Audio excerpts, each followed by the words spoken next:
Oke, kali ini ini video ini sebenarnya dokumentasi untuk saya gitu, latihan speaking bahasa Inggris pakai AI dan AI yang lagi saya coba untuk ya agak mengganggu juga. AI yang lagi saya coba untuk pakai itu adalah sini saya coba membandingkan tiga ya antara Google Gemini, Copilot sama ChatGPT. Tadi saya udah pakai Copilot, terus saya udah pakai ChatGPT dan sekarang saya akan coba pakai Google Gemini. Seru sih sebenarnya. Jadi kalau nggak punya teman orang bule native, kalian bisa gunakan AI buat ngelatih bahasa Inggris. Oke, kita akan coba dan kemudian saya juga lagi berlatih British accent gitu. Dan seperti ini cara saya di dalam berlatih. Ya namanya latihan masih kacau. Ya kalau udah perfect, saya nggak perlu latihan lagi gitu. Tapi karena saya masih kacau banget, jadi ini yang namanya latihan. Oke, kita mulai ya. Okay, hello Gemini, can you hear me? Of course, I can hear you clearly. What can I do for you today? This is really good because I can really see the live caption in front of me when you speak. That's fantastic. I'm glad the live captions are working well for you. It's definitely a handy feature.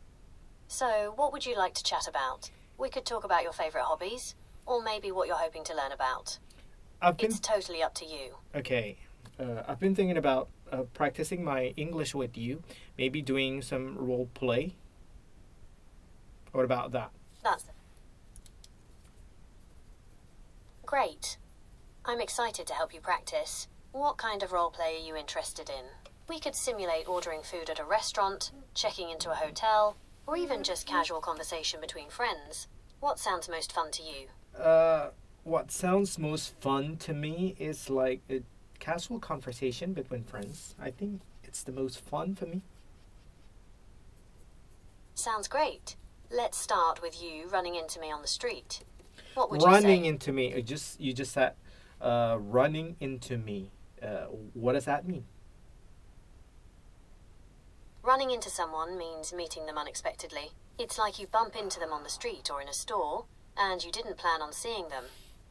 Wait, running into someone. Okay. Does it have the same meaning with like bump into someone?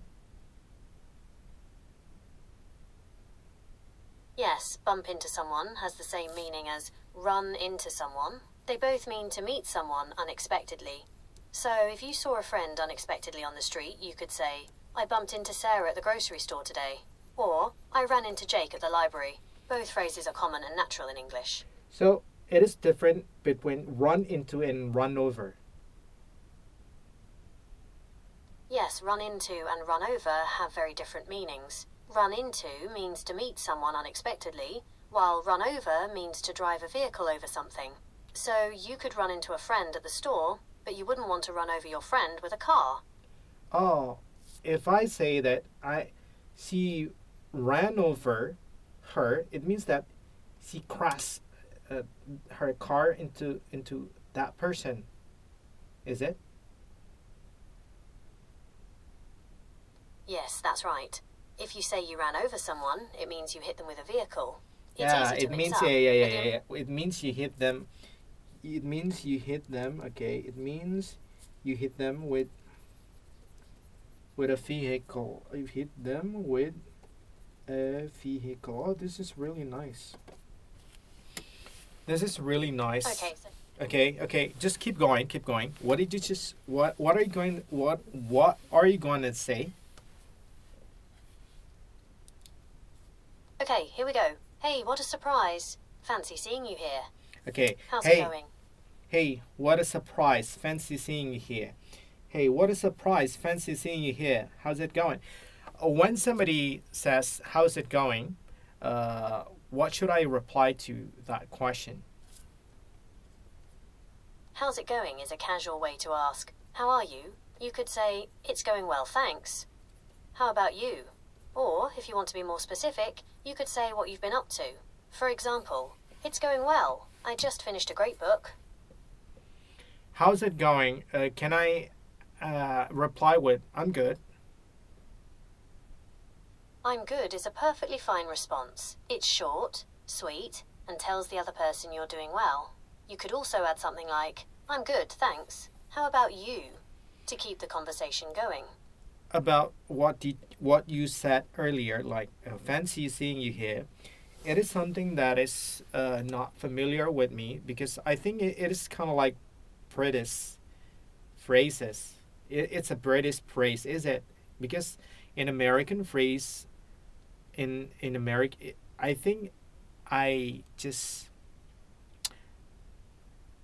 I don't hear it in American in American phrase like fancy seeing you here. Like maybe they're saying it's good to see you here. Is it or not? It's good to see you here is perfect. It's friendly and natural. You could also say, nice to see you here, or what a pleasant surprise. All of these work in American English and sound great. Okay. Okay. So, moving on. Moving on. Going back to the role play. Hey, hey, hi. Fancy seeing you here. How's it going? Hey, fancy seeing you here. It's going great. I just finished reading a really good book. What have you been up to?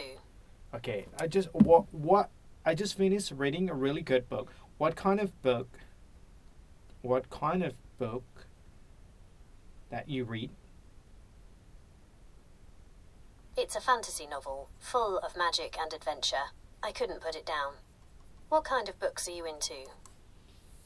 What kind of books are you into? Okay, what kind of books are you into? What does that mean? What kind of books? What kind of books are you into? Is it like something that I find enjoyable? Is it? Exactly. What kind of books are you into? Is just a casual way of asking what kinds of books you enjoy reading.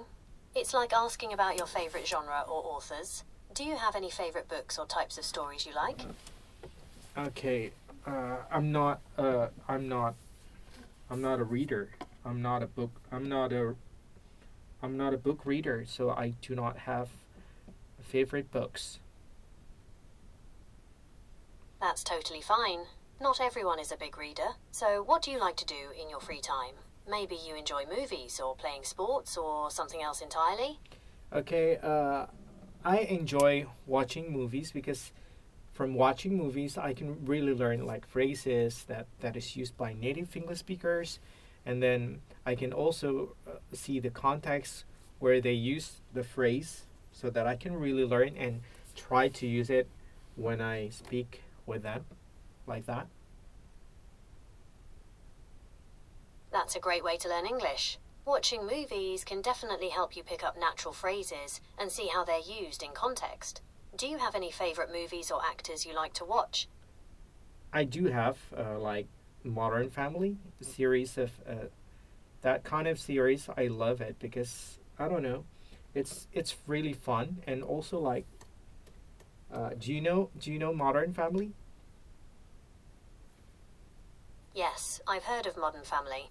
It's a very popular show. What do you enjoy most about it? What I enjoy what I enjoy most about it is the the fun of it, you know, because it's funny. It's a funny comedy. If it's a funny drama, I don't know, about Phil and his wife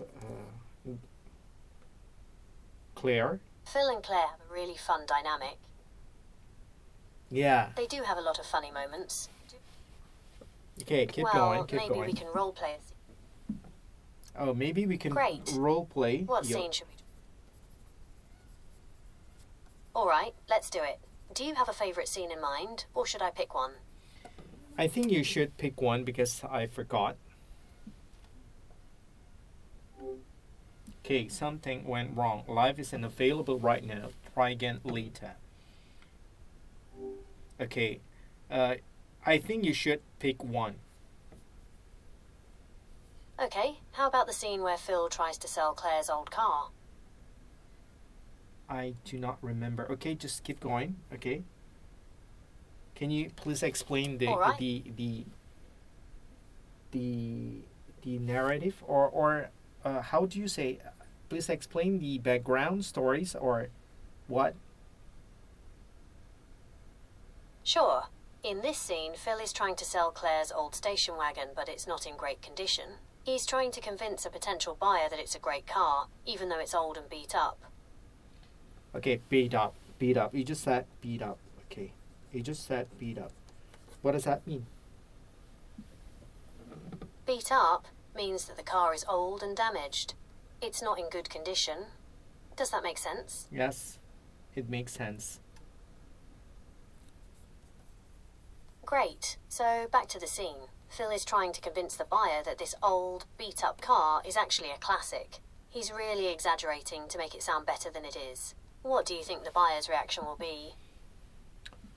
I think the buyer's reaction, the buyers will see the condition first. They really want to see the condition, and then when they find out like the condition is really like in a beat up mode, and then they will think twice about buying the car.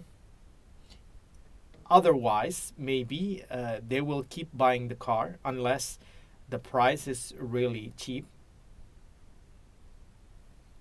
That's a great prediction. The buyer is definitely hesitant when they see the car's condition. They might be willing to buy it if the price is low enough, but they'll probably try to negotiate a better deal. What do you think Phil will do to try and sell the car? What I think Phil will do, he tries to convince the buyer that the car is not beat up, but it is a really classic car. Because it is very classic, it's got that kind of like beat up kind of thingy going on that car.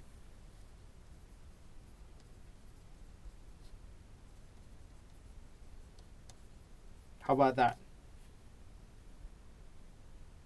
That's a good idea.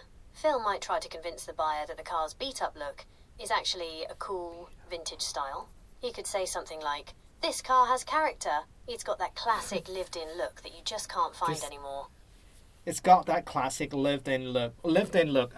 Can you just explain to me this phrase, lived-in look? What does it mean? Lived-in look means that something shows signs of being used and enjoyed over time. It's not brand new or perfect, but it has a comfortable, familiar feel. Think of your favorite pair of jeans. They might be a little worn, but they're super comfortable and you love them. That's the lived-in look. Okay, I got it. Really learned a lot from you, and because it is already like 10 minutes, I'm thinking about call it a day for now. I've really enjoyed our conversation and helping you practice your English. What about Feel free to reach the out. phrase call it a day that I just used? Is it correct in this context if I use the phrase call it a day? Yes, call it a day is the perfect phrase to use here. It means to stop working on something, especially at the end of the day. You used it correctly to signal the end of your practice session. Well done. Okay, thank you very much. Talk to you later. Bye now. You're very welcome. I enjoyed our conversation too. Talk to you later is perfect. It's friendly and casual, just right for ending our chat. Feel free to reach out whenever you're ready to practice again. Goodbye for now. Okay, bye now. Jadi kayak gini, saya baru nemuin serunya juga pakai Google Gemini. Oke, kalau begitu sampai ketemu lagi. Talk to you soon. Bye now.